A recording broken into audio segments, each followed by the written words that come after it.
Hey everyone, and welcome back to the channel. So today we get to take a look at the 2025 Audi SQ7. This model is finished off in Mythos Black Metallic, and with the options that this model has, MSRP is just shy of $100,000. We have a 3-row SUV that also has some performance to it. So let's take a look at what this is powered by. Underneath the hood, you will find the 4-liter twin-turbo V8. This is paired to the 8-speed automatic, and this pumps out 500 horsepower, 568 pound-feet of torque. That power is sent through the Quattro all-wheel drive system, propelling this 5,300-pound SUV from 0 to 60 in 4 seconds, and has a top speed of 155 miles an hour. Now, as we take a look at the exterior styling, you'll notice that there's the new Audi badge, along with a forward-facing camera. There's also sensors for the distance pacing. Parking sensors are up front too. And there's a lot of cutouts, both in the grille, the inlets on both sides, and that entire lower section. There's also LEDs for the lighting up front, and 2 distinctive lines that come down the hood to give this a really nice look. Now, this model also has the adaptive suspension, so you can raise and lower the vehicle. And it also has a very nice set of gloss black wheels with the S-line black brake calipers. There's some really nice lines that run down the side. Fender arches have a great look to them. There's also the power folding side mirrors with the camera turn signal. They're body colored. Full moonroof up top. There's roof racks too, and gloss black for all the window trim. There's also a gloss black trim accent in the lower section that has Quattro stamped in that back section there. And then a very crisp line running just above the height of the door handles. Now in back, there's the body colored spoiler with the brake light and wiper blade. There's LEDs, backup camera, all the sensors. This has the sports quad tip dual exhaust, and with the towing package, it can tow right around 7,700 pounds. Now you can also use the button on the key fob or the one up underneath to gain access to the cargo space. Now, like I said, this is a 3-row SUV, and with the 3rd row up, you actually have a decent amount of space. You do have some components underneath the floor there. You have some storage on the side with a 12 volt, and then we have the adjustments for the rear air suspension. So if you need a lower load height, you can raise and lower that as needed. Now, this 2nd row is also automatic, and it's actually pretty quick.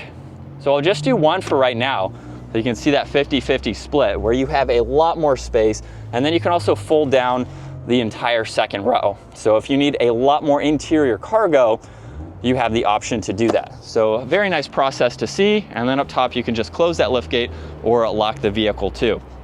Now, the vehicle does lock. This has proximity door handles, so you can unlock it from the back.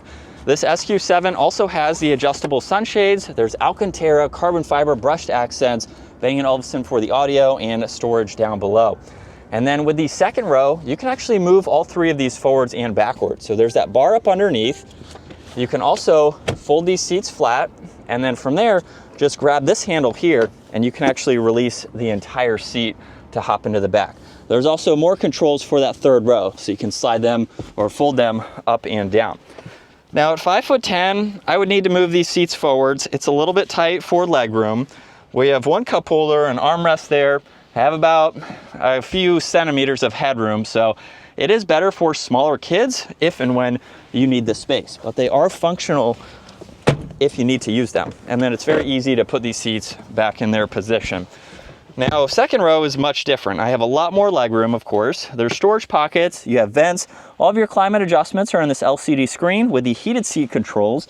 There's more auxiliaries down below, and then I have a lot more headroom. There's also dome lights on the sides here, and then in the middle, you have the armrest with cup holders.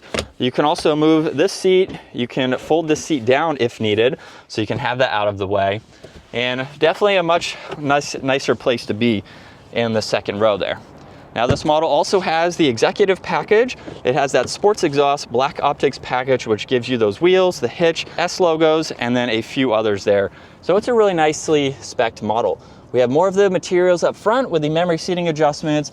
The side mirrors are also heated. There's the window controls, more storage down below, and then a really nice set of leather seats up front.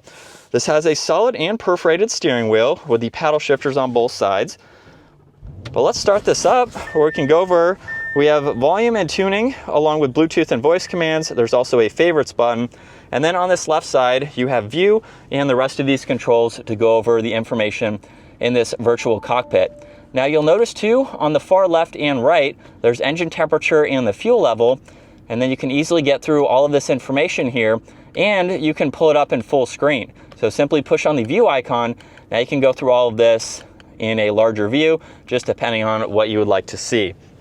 Now you have more storage on this left side. There's carbon fiber, gloss black accents, and then with the infotainment system, you have a lot of options to go through, as well as all of these icons. If we go into vehicle, this is how we can get into the drive select and adjust the height of this vehicle and go through the various driving modes. There's also shortcuts for your navigation, your Bluetooth, your phone, and your audio there. There's also the engine start stop, downhill assist. You have shortcuts to put in for the navigation. There's also the garage door button, and you can shut that upper screen off if you would like to. The lower screen has all of your climate adjustments. So you have fan speed, temperature, where you'd like the air to go. You can get into your heated steering wheel and the rear climate adjustments. There's the heated and ventilated seats, shortcut to the drive select, traction control, hazards, and defrosters. You can also pull up the camera system too. So you have all of these different angles, just depending on what you would like to see, including that 3D view that you can swipe around. And there's also a shortcut to the drive assistance, so you can pull that up. There's volume and tuning. You have cup holders with a 12-volt, little spot where you can place the key. If I put this into reverse, you have that backup camera, and then you have drive and the ability to shift using the shifter. There's the e-brake. You have the adjustable armrest, which also has wireless charging and auxiliaries. Plenty of storage in the glove box, along with all the carbon fiber accents. And then there's the rear view mirror, dome lights, and the controls for that sunshade and sunroof. And then there's a good bit of space. With how long this vehicle is, it's actually pretty easy to see all around. And we're still in dynamic mode, second gear. Here we go.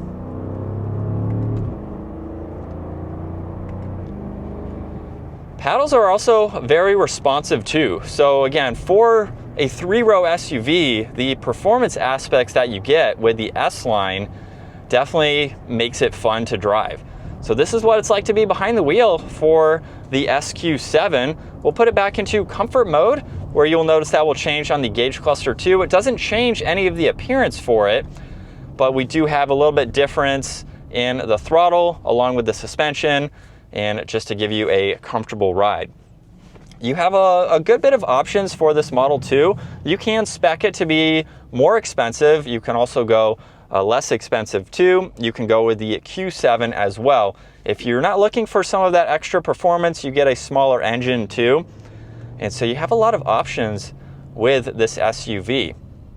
And with it in comfort mode, we can give it another slight acceleration. It doesn't seem to change the exhaust,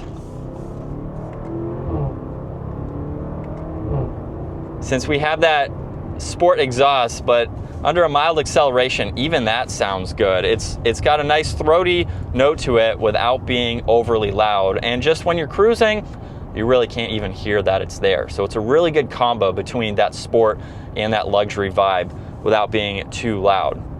But this is a great SUV. This would be something that you can daily drive. You can put in people. A little bit on the small side for that third row, but if you're looking to maybe occasionally use them, they're probably going to be down most of the time, but when you need them, they're going to be there and functional. I could stuff myself back there if I needed to be that extra person. So they are usable and functional if and when you need them. And it doesn't provide you with a large 3-row SUV either. So if you're not looking for like a Cadillac Escalade, something like that, a Tahoe, a larger vehicle, you can still get a 3-row and more of a smaller vehicle. So you can still drive this in the city. It's going to be easier to park and still gives you that added space in the back. So it's a really nice blend if you are looking for a vehicle like that. And as far as the turning radius goes, we can easily make this turn here. And then as we get back up to speed,